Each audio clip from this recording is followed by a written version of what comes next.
Hello, this is Miss Link, and I decided to do this since my Monday and my Tuesday cohort, y'all got a free day off basically because the hurricane didn't come to us. That I want to walk through what you can do on your own. And then my Monday cohort, I'm going to see you on Friday. So anything you don't understand, I can go over. Tuesday cohort, try to do this on your own and email me.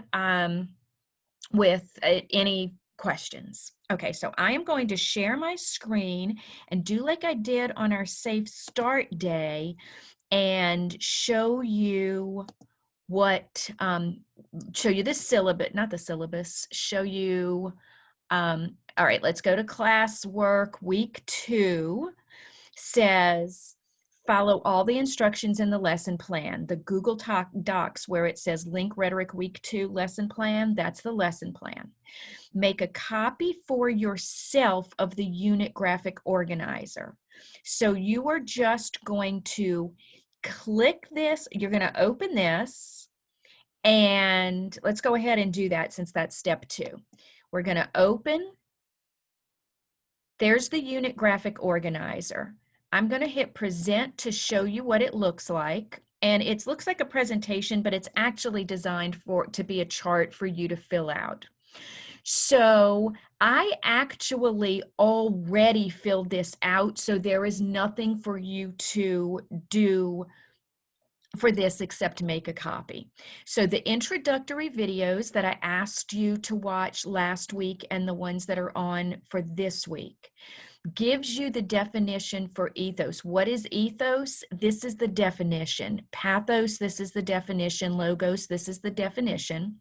Now, next week when we read the Address to Congress on Women's Suffrage, in this box, you're not going to just define ethos again. Now you're going to explain how does this address appeal to the credibility of the audience? How does it show that the speaker is reliable? So you will write that in this box. Pathos, she actually does not have any pathos on this one. And logos, you're going to list what the main facts are in this address, and you're going to list what the logical arguments are, but that is nothing you're doing this week. Excuse me. All right, so let's show you how you make your own copy. Remember this, you're never going to ask for editing permission for any of these documents. You're always going to make your own copy. So you are going to go to File, and then you're going to hit Make a Copy. You're going to click Entire Presentation in this particular case. Remember to delete, I mean, you don't have to, you could keep copy of, but I delete copy of, and then put your last name at the end. So then when you hit OK, that's going to automatically go into your Google Drive, and you'll be able to find it and pull it up every time for each thing that we read. So that was the first thing that I asked you to do. I also asked you to make a copy for yourself of the vocabulary graphic organizer if you haven't already. You were supposed to do that last week. And make a copy for yourself of the argument and persuasion propaganda graphic organizer, and then complete and submit the organizer for a grade. So let's pull in the lesson plan and see what my Monday and Tuesday people missed. We are going to get started writing a summary of an informational text, and that informational text is What is Rhetoric by Gideon Burton. So if you click on the What is Rhetoric, you will see what I showed you last week, but this is in your guidebook. So here, I'm going to be clear. This practice is annotate. See, if you click on this, you get that same What is Rhetoric. So I've just noticed something that I'm going to clarify. Annotate what is rhetoric in your guidebook according to the instructions in the video And that's this video, the lesson 1. And I'm going to copy that and paste it here as well, so everybody knows exactly what I am talking about. Because before that, it looked like you were supposed to annotate the vocabulary chart. And then a second thing is fill out the vocabulary chart, and you're filling out the vocabulary chart also according to instructions in the video. There, that makes that a little bit more clear. So if we were in school yesterday and today, we would have discussed what is rhetoric a little bit. So just think about that rhetoric is the art of persuasion. It's how you convey your thinking to somebody else in a clear and concise manner that will ultimately convince them to do what you want. Think about the quickest, you use rhetoric all the time whenever you try to convince your parents to let you do something that you want that they're not inclined to let you do. What do you use? What arguments? Do you use a logical argument? Hey, I'm old enough. You've raised me well. Do you use an emotional argument? Mom, I've been cooped up in the house all summer. Please. That's an emotional argument. And then actually the logical argument, the you raised me well, is also an ethos argument, right? Because you're appealing to the credibility of those very parents and saying, you were good parents, I'm a good kid. But maybe your appeal to ethos, to be more direct, would say, when was the last time that I lied to you? When was the last time that I missed curfew? You can let me do this because I have built up trust with you. So that's an example of what rhetoric is. You watch both of these. So this lesson here, I actually taped or recorded for you. So you're going to click on that and I walk you through the lesson as if you were in the classroom. So you can do that without having had class Monday or Tuesday. And my Wednesday and Thursday people, if you can pre-watch it, that'd be awesome. If not, we will go over it in class tomorrow. So the other thing that I want you to do is create a practice summary in your reading response journal. So this is where you open this, you make a copy, and you actually, here you write one sentence summarizing the 5 paragraphs under the header, what is rhetoric? So you might type in, rhetoric is, and then summarize what the definition is.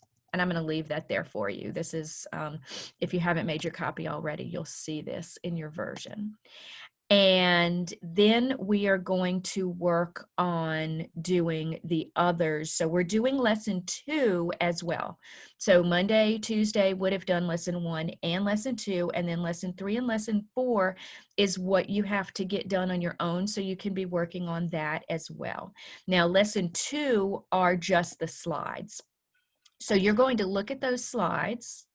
And if I didn't do a video voiceover, it's because I figured the slides were pretty self-explanatory.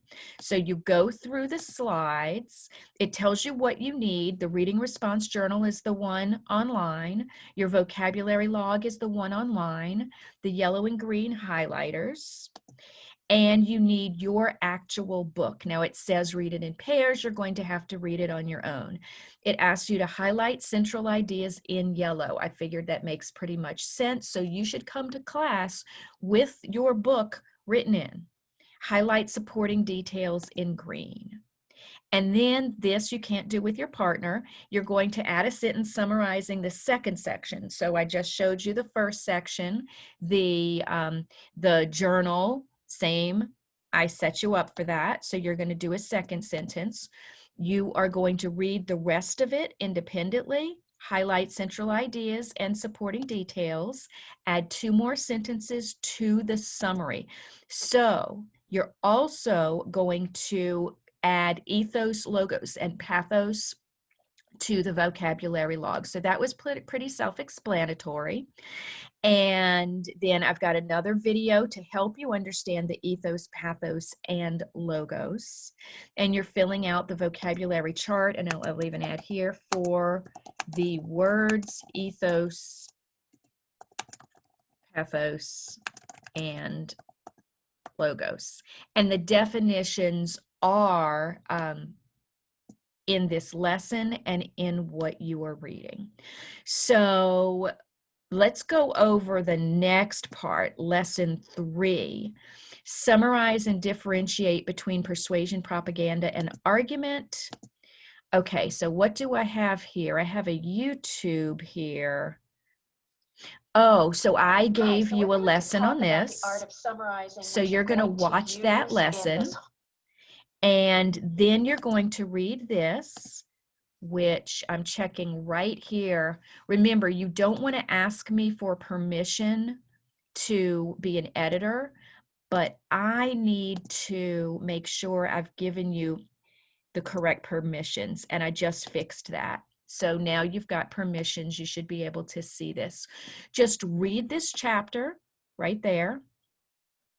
Okay, read that chapter. And then I've got this practice. Click on the differentiating between argument, persuasion, and propaganda. Okay, this is also in your book. So let me add to that. Using the chart in your guidebook. Oh, it is in your guidebook. Complete the graphic organizer online. So this is the graphic organizer I want you to complete. So I took what was online. Oh, this, yes. So when you click on this, you make a copy. And you can actually type in this, right? So you can, once you've made your copy, I've already put the text boxes in there. So you can do that. You're going to fill out what the information is from the article in your book. It tells you what is the goal of an argument. This is what's in your book. So you're going to read this, and it says what's the goal of an argument. Make a case for a particular position. You can actually copy and paste. I'm fine with that. If the copy and pasting works, let me try it. Copy paste. Go back to the graphic organizer. I should have kept it open. You can. And the goal for argument. Yeah, the paste works. So you're just moving that and you're paying attention to it as you do it. So that should be easy enough. Now, here's the deal. How do you turn it in? And that's the part that I'm going to go over that at the very end of this video. How do you actually turn in something that is a document that you made a copy of? All right, so once you have read this article, completed the graphic organizer, then you're going to do a quiz. And this is not a from memory quiz. You may have your materials with you. What are 3 differences among our argument, persuasion, and propaganda? What is ethos and appeal to? What is pathos and appeal to? What is logos and appeal to? Unless I tell you that your materials are not allowed to be used for a quiz, assume that they are, because I know you're working from home and you have access to that. So that more acts like an exit ticket to show that you can summarize it. We've got another video, and these are all, watch all the videos because they're all different. And then you're recording the explanation of each appeal in the unit graphic organizer. This is the one where apparently I actually did that for you. Product, on the Reading Response Journal Week 2 document, revise your summary. So we go back to that. Now, let me point something out. Okay, this was the checklist where you're summarizing everything. So that is, I'm going to revise your summary. why don't we say here,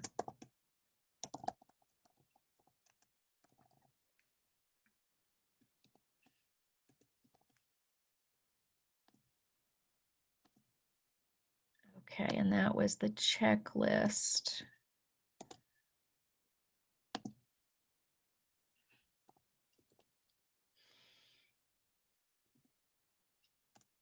Okay, to include the definition, meaning, and origin and examples of advertisements. So you just click on each document.